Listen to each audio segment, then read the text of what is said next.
I'm a creative technologist.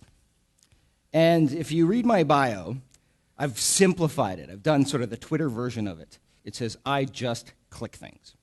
And I've been clicking things for a really long time. And it's come from a point of being fearless about clicking.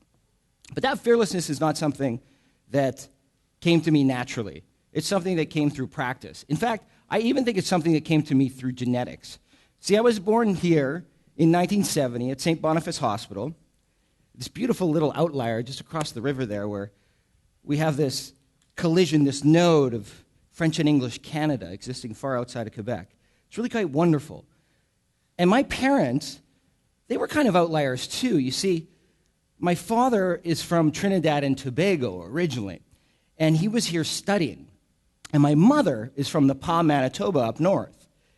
And she came to Winnipeg, to the big city, to sort of sow her wild oats and discover what the next chapter of her life looked like. And my father was doing the same, but from far, far away.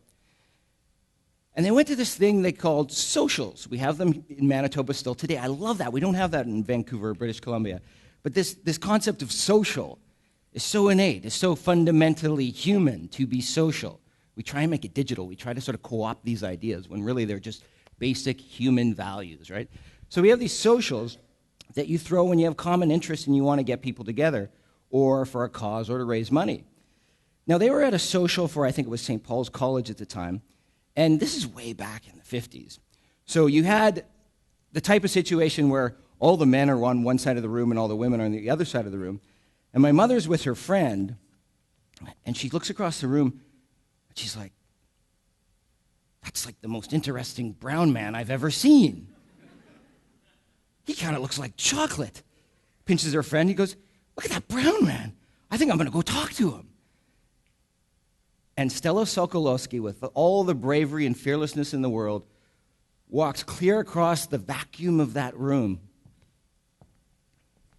extends her right hand and says, hi, my name's Stella Sokolowski, and you're the most interesting brown man I've ever seen. And Neville Shende, who was mildly in shock that this beautiful Ukrainian-Polish blonde lady came up to him and introduced herself just like that. And they clicked. I've been clicking for a very long time. When I eventually moved to Vancouver, one of the first jobs that I got, I often refer to back as the greatest job I ever had in my whole life because it was so awesome.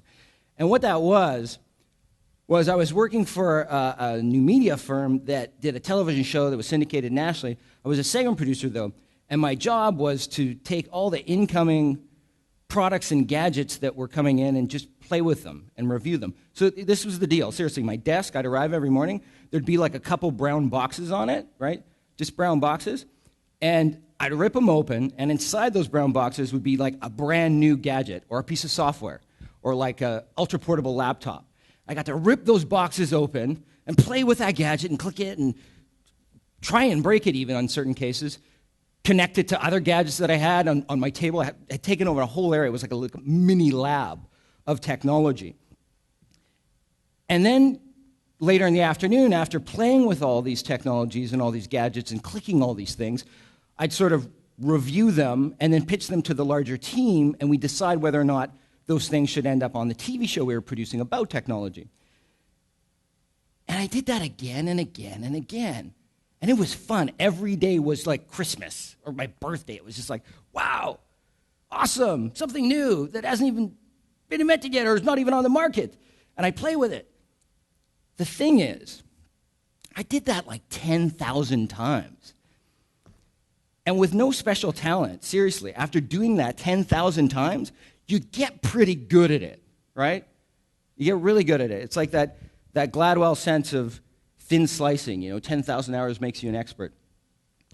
So what happened is, I'm able to sort of pick up technology now and know right away whether it's going to work or not, right? Just almost in an intuitive way, right? Boom. And that, oddly enough, has sort of become my nerd superpower, right? Like, that's my nerd, that's my one thing. I should figure out a badge for that or something. I think something that we have in common here, too, if you'll allow me, is that we're all kind of nerds a bit. I think everybody coming here to the stage, no matter how you kind of style yourself and consider yourself, you're a nerd like me, and it's cool, right? It's cool. Say it, I'm a nerd, and it's cool. It's totally cool, right? Because nerds push the boundaries, right? Nerds are the ones that are like getting focused and deep into something that make it expand, make its consciousness go deeper, evolve the process of a type of study. And the web itself, to me, is a deep study. I've been playing with technology my whole life. And then discovering the web, I just realized it was an extended playground. We come to events like this and we network, and what we forget at these networking things where we're handing out cards and whatnot is that the web is the largest networking room you could ever possibly be in. And the way that you can parse data with like hashtags and whatnot to find the conversations you want to have and to expand those conversations to more meaning, the opportunities are endless, right?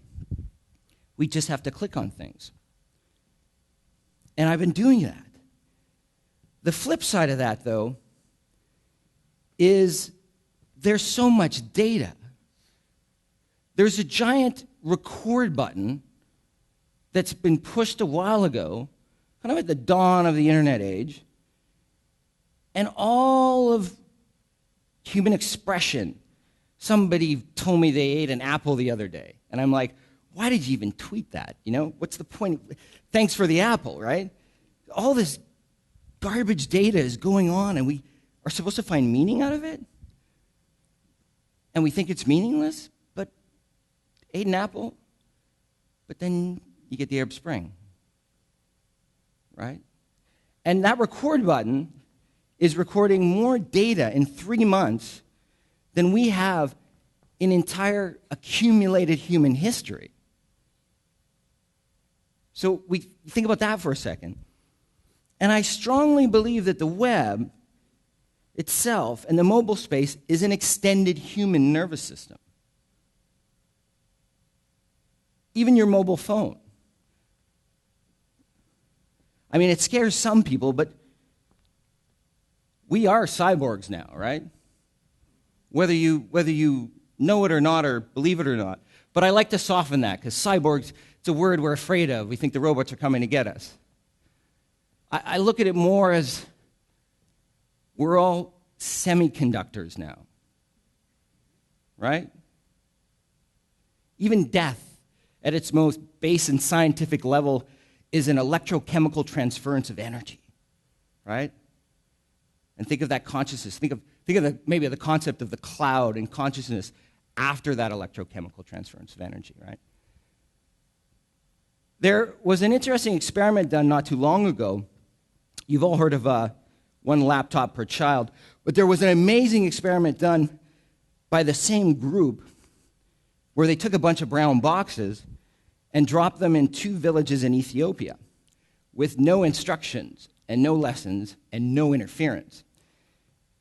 And so a group of children that hadn't even seen print material, professional printed material in their life, suddenly had these brown boxes that inside had Motorola Zoom tablets with solar array chargers.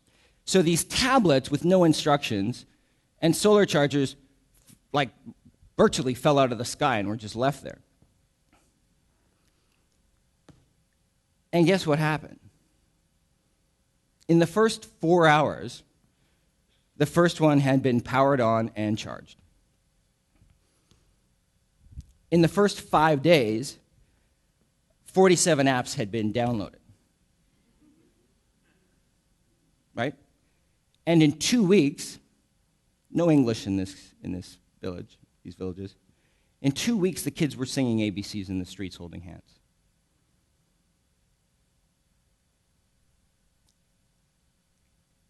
And in 5 weeks, because they thought, let's make it easy on them. This is such a crazy experiment. We don't want to overdo it. We'll simplify the operating system. We'll lock down some of the features, and we'll disable the web camera on the tablets just to make it easy. Well, in 5 weeks, they'd hack the system completely. Right? And think about all the technology we have access to. Think of all the human potential we have right now in this room and the luxury of having computer science programs. Yet in the middle of nowhere, in 5 weeks, kids are hackers. The human brain has a profound ability to adapt. And play itself, play is a profound biological process. And within that process, you're most receptive to change. And we have an opportunity for systemic social change through play, through education. In that example, it's just so screamingly obvious to me. So what's next? I, for one, believe that within that idea of clicking, there's still a grave danger. There's clicking for joy and expression. Even Facebook developed rapidly in Canada ahead of the US, and I think because even as Canadians, we have a hard time of expressing our own identity. You ask an American, and they'll tell you exactly what it stands for. But as Canadians, we sometimes struggle with that. And because of that, I think in our own social bubbles within Facebook and given an opportunity for our homepage to express ourselves, we found an outlet, an event. But we're clicking and clicking and clicking and clicking and clicking and clicking, and all that data isn't coming back to what it really should be, which is human, right? We're not barcodes. We're not. But we're coded. We are coded. And we're connected on this planet. And those digital constructs are just an extension of what makes us human, right?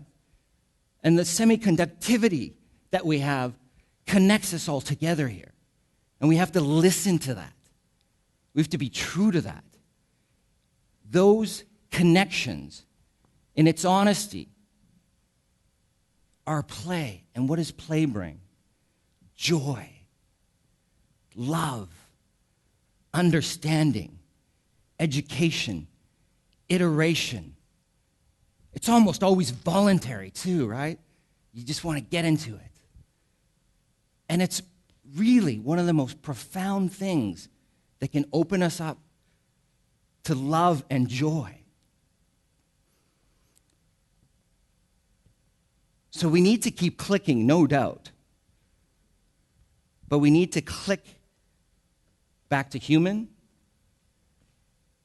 click back to joy, and click back to love, and set that as our homepage. Thank you very much.